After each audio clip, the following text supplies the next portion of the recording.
nalabye nga bwe tugenda mu kamyufu abantu basatu tugenda kuddamu tweyuze disitulikiti eno eddeyo emabega gye twava mu ntalo nze akulembeddeko ate nga ndiddeko emyaka 10 kubanga endagaano ya wano bw'okola 10 n'otawummulamu tebakwongera naye bw'okola 10 n'owummulamu n'odda bakwongera.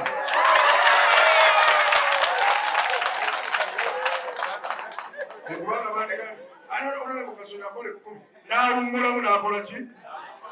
Kakati kangoberere Mwami Mugisha yampa ekyokukola. Mwami Mugisha yaŋŋamba ti Mwami Kisegula okozi twonoona by'okoze lwaki tetugira nga tuwummulamu n'olwensonga njagala kutegeeza abali wano nze kintu Kisegula nawummudde okusobola obulungi bwa pate yaffe. Njagala okubalaga nti mwenna gye muli kuba nkyalaba n'abantu kyenkyewuunyamu abali ku mikutu naye nga bategedde nti Kisegula awummudde ate bakyanvuma ate beenyalima. Nze nsigaddewo okuwanirira abanaawangula okukwata bendera okubawanguza. Nafulumya ebipande nga sinaba kwerowooza na kutuula na famire yange naye nakkanyiza ne famire yange n'emikwano gyange abandeeta mu byobufuzi nti tukomaawo tulekere abala bakole.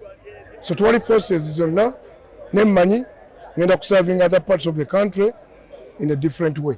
Okusooka nga kyotera erina endagaano nti omuntu akola ebisanja bibiri awo okkirizibwa okuwummulamu n'okomawo.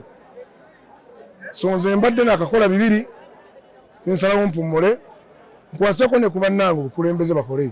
Bantu bangi abasobola okuweereza naye tubakotoggera emikisa gyabwe ne gitavaayo. Olw'obulungi bwa pate ya NRM nagenza okukiraba nga tugenda kuddamu entalo ze twalimu ate zituviiremu bannaffe okugwa mu kalulu kano. N'olw'ensonga eyo ng'omuntu aweerezzaako ebbanga ddene nayingira ebyobufuzi 1998 n'okutuuka kati gimyaka gigenda mu nga 27 ndowooza nkoze ekimala kangende nkole mu ngoli endala etali ya byabufuzi byakulondebwa. Nja kusaba abeesimbyewo balabire ku bumu buno butaddewo omukwano n'okwagalana byekkubo lyokka erigenda okusobozesa okutuwanguza akalulu kano n'okutwala disitulikiti yaffe mu maaso. Baagaliza Mukama abankuumire ate bawangule buli muntu abe musanyufu. Webaza kikolwa kyono kyakoze ate bwe vano ngenda awalala era gye nina okutuukiriza. Sizze campaigninga wabula abali wano abeesimbyewo mwekube mu kifuba mulabe ekituufu kyetusaanye.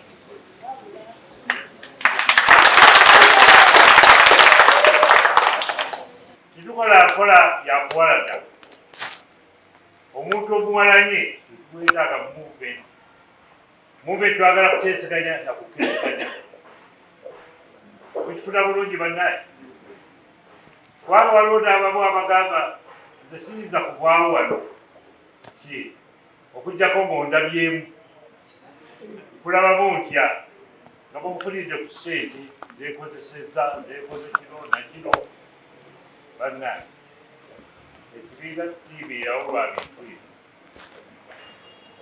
Sente abaagala okuleeta sente mu kibiina mwegendereze kubanga sente ezo senga tiwabaawo mirembe ozireka. Mukimanyi ekyo emirembe bwe gitabaawo sente zikugasa. N'olwekyo okwebaza nnyo okuba ti wajja mu mumbe ebitwayogera byonna n'obutuukiriza ate era n'obeera ntokyali muwulize. Bwe muba muyimiriddewo abantu basatu oba bana ddala mu butuufu bajja kulondako omuntu kati lwaki gwe olemeddewo bw'omanyi si bajja kulonda ku gwe naye oyagala kutabula bantu baffe. Waba njagala okubabuulira tubeere baamazima ne bw'oba obuuzizza mwana muto n'obuga kilaasi yammwe ani anaabasinga nga naye mwali ayinza okugaba bw'ataabeere mwana wa gundi ajja kubeera jjooni si wakiri naye nga ye teyeetaddeemu naye gwe omuntu obukulu nga muyimirijja w'abantu basatu bana muyinza butya obutamanya munnakola ajja kutusinga nga tuli mu kibiina kyaffe ekyakunfuye tubeere bamazima eri bannaffe oli abugambe nti nze kankulekere munnange tikitegeeza nti oli munafu tikitegeeza munafu n'akatono wabula kitegeeza okuleegera ewala ne mukkaanya tugenda kulwanagala olutalo naye buli gosinga okuteeba obulungi egoofu beera wala ng'ettiimu y'omupiira bwebeera si bwe kiri muleme kuba nampalana yankubiridde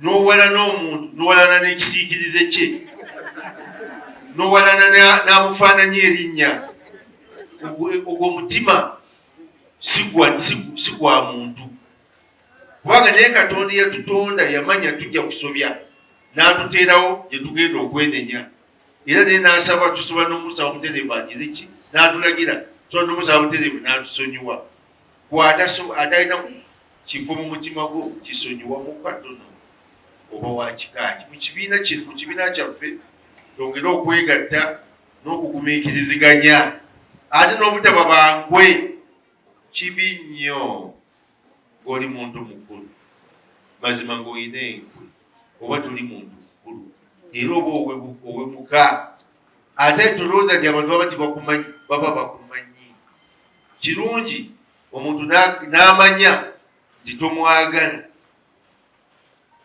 ne musigala nga muli ba mukwano mu butaagalana okusinga lw'omulima nti omwagala ate nga bwatta wali oyogera biki oyogera birala ate era nkwebaza okusalawo n'okomawo mu NRM mwabatamanyi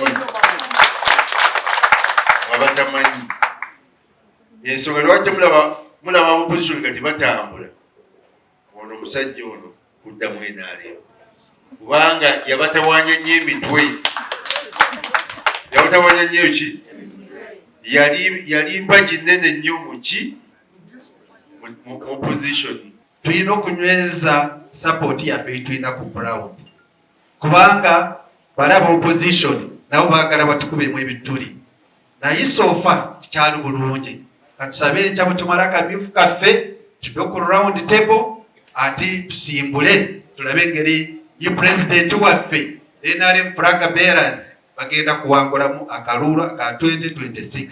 Ekyo nno eba mileage nnene nnyo ngaffe ba candidates nti NRM tetugenda kweyuzaayuza era mwebazanga mukulu wange nti azizza sanite mu NRM tulina essuubi ddene nti yenna n'abawangudde akalulu kano agenda kukozesa amaanyi ge okwegatta okulaba nga tufuggaza bannaffe bali aba opposition era tusuubira nti kyotera ku luno NRM egenda kuwangulira ddala waggulu nga tulina amaanyi ga ssentebe abaddeko mukwano gwange ate mukulu wange tukakiza ddala nti okutandika ddala ku babaka ba parliament naffe bassentebe nabo nabegwanyiza ebifo ku kaadi NRM nti bagenda kuwangula era tugenda kuwangulira ddala nnyo mu kyotera kiragira ddala nti ffe nga abavuganya ku kaadi NRM tugenda kufuna omukisa okumweyambisa ate era okutuwa amaanyi okulaba nga tuwangula abo n'abeebiina ebirala tulina essuubi ddene nti okutandika ddala ku mubaka wa parliament ne ssentebe wa district n'ebifo byonna ebyenRM bitwegwanyiza titugenda biwangula nga tumweyambisa kuba sigenda kubeera na lutalo lwonna mu kyotera tusuubira akalulu akalungi akataliimu bigambo biyitiridde.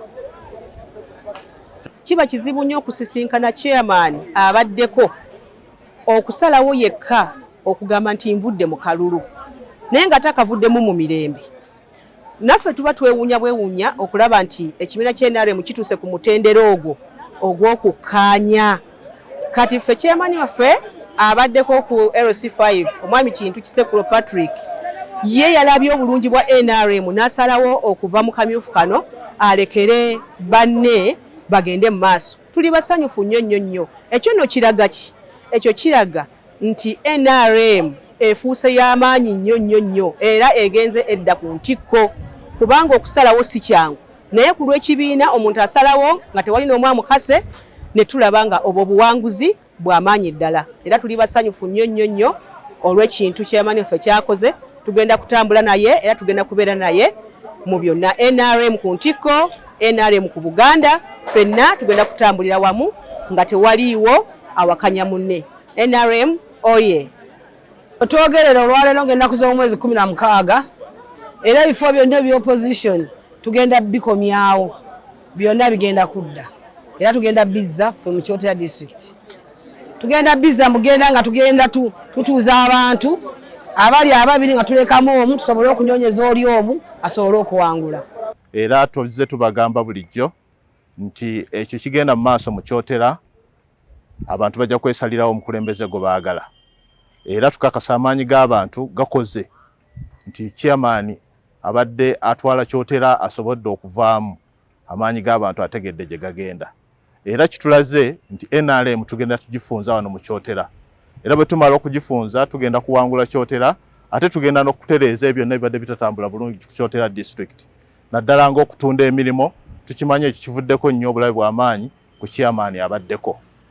N'okutwala obubi ofiisi enguzi ebadde ekyotera ebyo twagala okutereeza era tukakasa amaanyi g'abantu gajja kuggusa gafune chairman wa district LC5 Kyotera addako.